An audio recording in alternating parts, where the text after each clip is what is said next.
Okay, so today we're going to talk about torque, and we're going to focus more on mathematical calculations, because we kind of already talked about conceptualizing last video. We talked about the torque wrench and basically how it all works, how we produce torque from that, and how radius and mass, or radius and force affect torque. Well, yeah, mass in this case, in certain cases, because force equals mass times acceleration.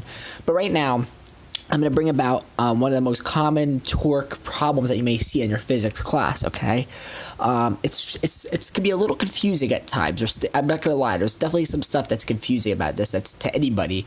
But I'm going to make more sense of it, and it'll make sense to anybody who goes to do this lab. So basically right here is we have a seesaw, okay? That's basically a first-class lever in the engineering world.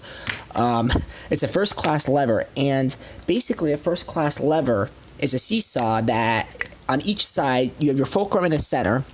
Okay, each side you have a load, usually going down. Okay, so like this. Okay, if we were to draw a free body diagram, we would see that mg is going this way, mg is going this way for each one. It's the same, right? And it would have Fn going up and Fn going up. And then obviously our fulcrum would be supporting all of it. So mg and then Fn. Now, if it were to tilt to one side, we have a little bit of an acceleration that would affect it. But this mg and Fn is going to be greater just because of the fact that it's going to be greater than, we'll call this m1 and m2. Okay, it's going to be greater than, we could write the greater sign, m1, mg, and then it's also greater than m2. Right, because it's going to be both. It's going to be a sum of m1 and a sum of m2. So let's just say that. So mg in this spot is going to be this equal to the sum of m1 plus m2. It's the sum of them, okay? It's a summation, okay? Or you could also say Fn here, right? Because it's the same thing. It's going to be an equilibrium in this case. So we see the system is in equilibrium, okay? It's in equilibrium right now. I use these numbers 50, 50. We're just going to make these simple numbers, 50 inches, okay, for each side, okay? Now, I'm balanced right now, right, because I'm center. This is a balanced system, okay? Therefore, it's not going to tilt, it's not going to lean in any sort of shape, direction, or form. It's on a fulcrum. It is balanced, okay? And actually, this force normal on mg goes all throughout the whole entire lever, but I just like to write it towards the end because you normally calculate your distance, your mass, or your force times your whole distance, right? You're multiplying it to this whole distance, okay? I just like to draw it to the end because it makes more sense to me, especially when you add a mass on there. It makes a lot more sense when you're adding a mass, okay? So basically what we see here is that if we were to adjust the angle at which this force is being applied, obviously, that's why we use sine theta in this case. Okay, but because torque is equal to force times radius times sine theta. We don't really need sine theta in this case because we're not really going to be worrying about a theta. When we put a box on this, right, we're not worrying about theta in between the box and this point. We don't care about it because we know it's going to be moving with the force of gravity. So we can kind of get rid of sine theta right away. Okay, and it's just sine of 90, which is equal to 1 anyway. So we really don't care about that because sine of 90 is equal to 1. Okay, so now what we're going to do is, if I add a mass to this, obviously what you think is going to happen is going to happen. It's going to shift to one side, right? So if I draw out the same exact scale, right, and I have 50 on this side, 50 inches on this side, okay, and I add my box over here, okay, my big green box, and let's say this is like, I don't know, 0.2 kilograms. It's huge, but whatever. It's just easier to use different numbers. So let's say this is a 0.2 kilogram box, right, which is really, 200 grams, because we're going to move the decimal place over 3 times, okay? So it's a 200 gram box, or 0.2 kilograms in this case. And what's going to happen is we're going to see that we move this thing over, all right? Actually, that's not that big of a mass.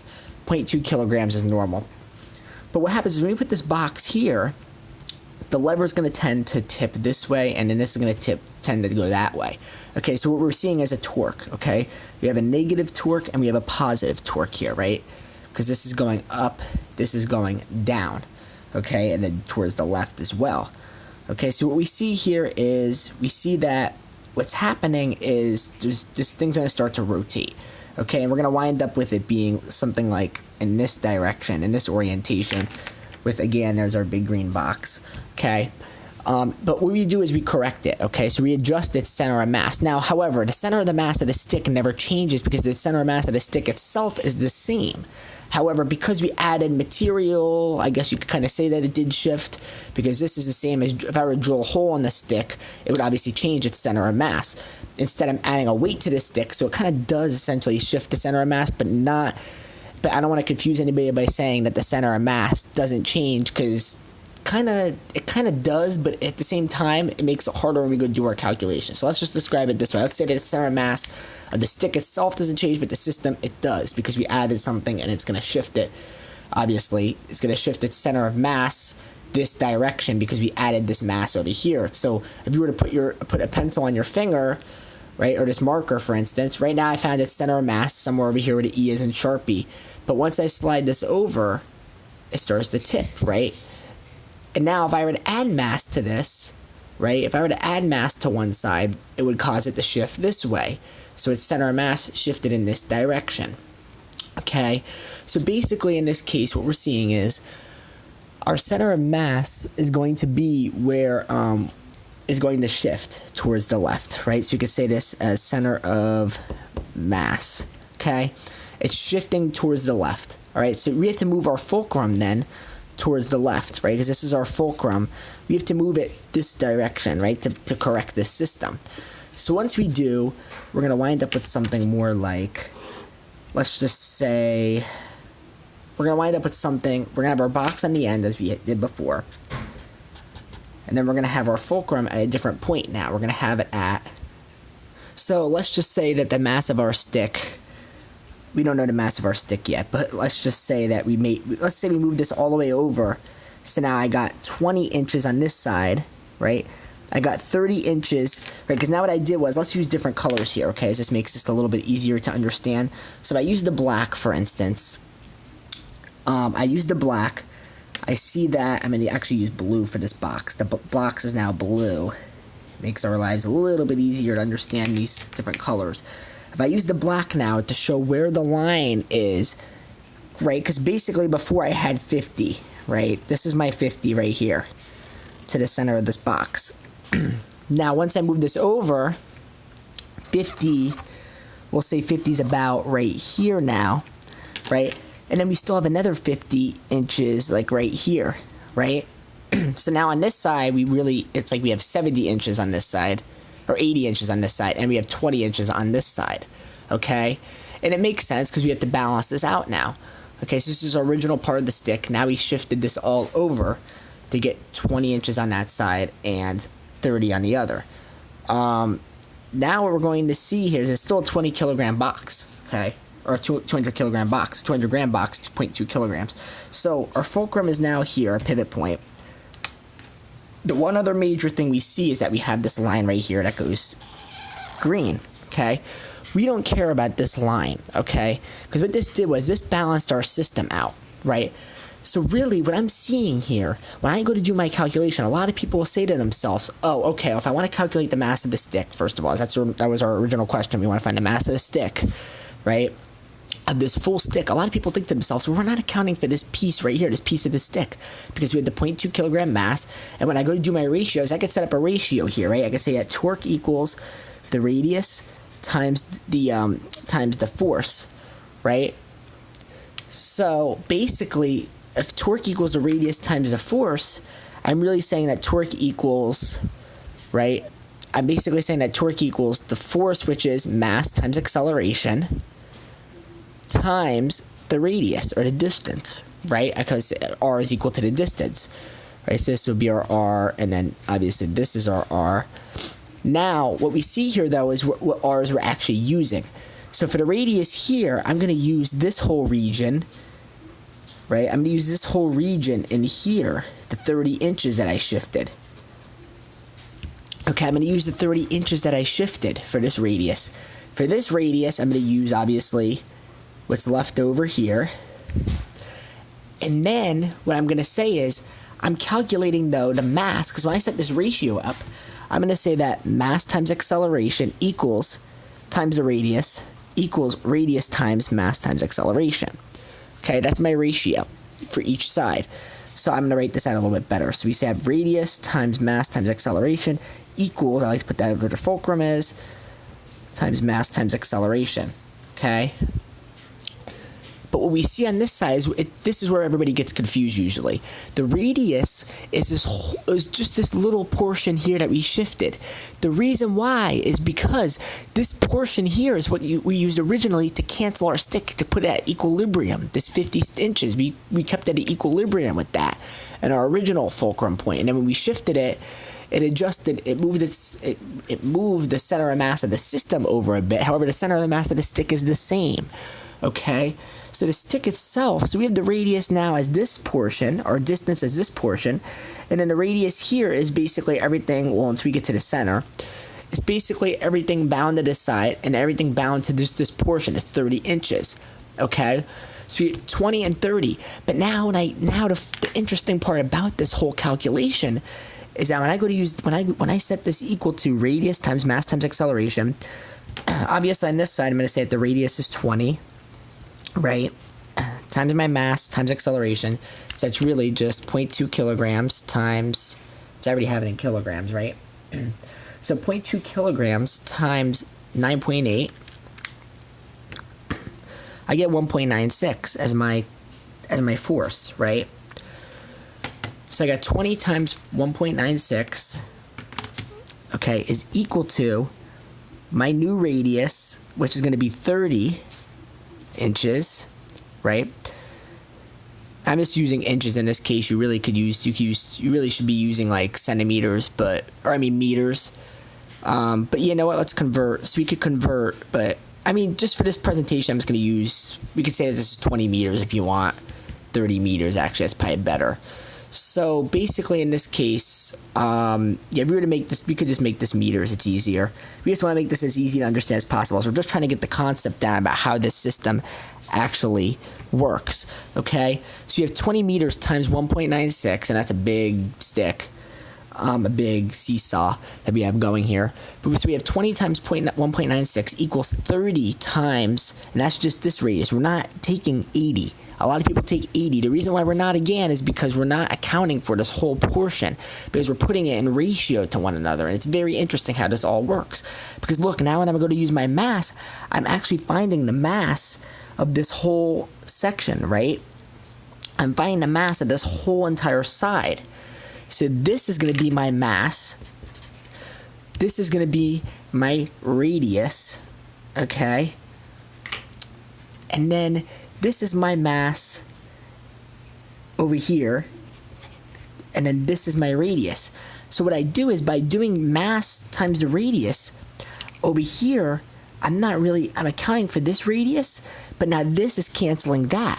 So really what's happening here is, when I use this big mass to this small radius, I'm going to wind up getting the same torque as this side, right? And basically not accounting for this radius. I'm counting for only the mass, because they're going to cancel out, okay? And it's very interesting, because you don't really see that at first, but because I'm only using the small radius, if I use exaggerated equations here, which I used to love to use because they really make sense conceptually, but for this side, I'm using a big mass, and obviously I'm going to be solving for mass here, right? Because what happens is gravity actually cancels, right? Because I have mg equals mg. So in this case, acceleration, mass times acceleration of gravity cancels. But I want to wind up getting two different masses. I have mass 1 and mass 2. Okay. But we see here is that basically what happens is these cancel out. Because I have a huge mass over here. Here's my exaggerated equations. I have this huge mass, but a smaller radius. So a radius that's smaller equals, right? And on this side, I have a big mass, but I have a bigger mass, but a smaller radius. So this winds up canceling out, because in proportion, I'm setting this in proportion. I'm taking away, now that I got this huge mass, I'm using only the smaller radius to account for this radius here, right? Because instead of using this longer radius, because if I were to put this huge radius in, this huge distance into this whole entire piece, I'd actually wind up getting a smaller mass of the stick. And it makes sense because I'm dividing away more mass, but in proportion, I'm actually going to be using the radius that's changed over the distance. So the distance, I'm actually calculating the mass of this whole piece, but only the radius of the portion that shifted to put it in proportion and get the whole mass of this whole entire long piece. Because now this distance that I took away accounts for this distance over here, which is really interesting. So I'm actually going to be counting for that radius there. So this radius actually kind of cancels a little bit. But I wind up getting the radius of 50 on this side, where I get the radius of a much smaller piece on that side. But it winds up canceling because I have a little bit of a radius here. So this radius is going to wind up canceling now with a little bit of that radius. So I get the mass times the radius of just the stick itself. So that's how you get the mass of the stick. It's very interesting as you look at this conceptually, and you don't really see it at first, but it makes sense. I'm taking the mass of this whole piece, the radius of just a small portion that's shifted, and now I have the mass times the radius over here. But the thing is, I don't know the mass of this radius of the stick. I don't know the mass of the stick right here. I know the mass of this mass, but I don't know the mass of the stick. So to account for that, the mass of this stick is the mass that shifted. So I'm using this whole mass that shifted, right, and putting it in proportion by using the smaller, because this whole mass is really what I'm calculating plus the mass of the stick. But I'm using the smaller radius, which puts it in proportion to get the torque, right? Because I'm saying that mass times the radius equals mass times the radius. So on this side, it's 20. And then on this side, it is 80. So 80 minus 20 is going to be clearly 60. So I wind up doing 60, but now I'm actually, and that's my radius, sorry. But now I'm actually using that to a bigger mass on this side, a great mass times 20, times, obviously, the mass of the whole entire stick. So these wind up canceling. Okay, so you wind up getting 40, but it puts it in proportion. Okay, so it's very interesting how it works. It's basically using proportions to calculate the fact that you're calculating the mass of this whole stick, this whole entire stick, by using only the radius that shifted, not this radius. You're basically ignoring this piece. However, you're ignoring it because it shifted, okay, from equilibrium. So it's very interesting in this case. So thank you for watching. I hope I made a little more sense of this type of problem. It is a little confusing. It really is. You got to look at it and really understand what's going on in the system. Thank you for watching, and please leave comments if there's any more confusion. There's definitely different ways you can explain this. I think the easiest way is just to look at this physically and say that, oh, you know, we're looking at the radius here, and we have this huge mass. That's you know, taking the mass of this piece of the stick right here into proportion, into the final calculation, getting us the mass of our stick. Okay, so I really hope that was a good conceptual video. I hope it helped people understand. I hope it helped you guys understand that, you know, the way that this actually works at this fulcrum point. Thank you for watching, and please leave comments.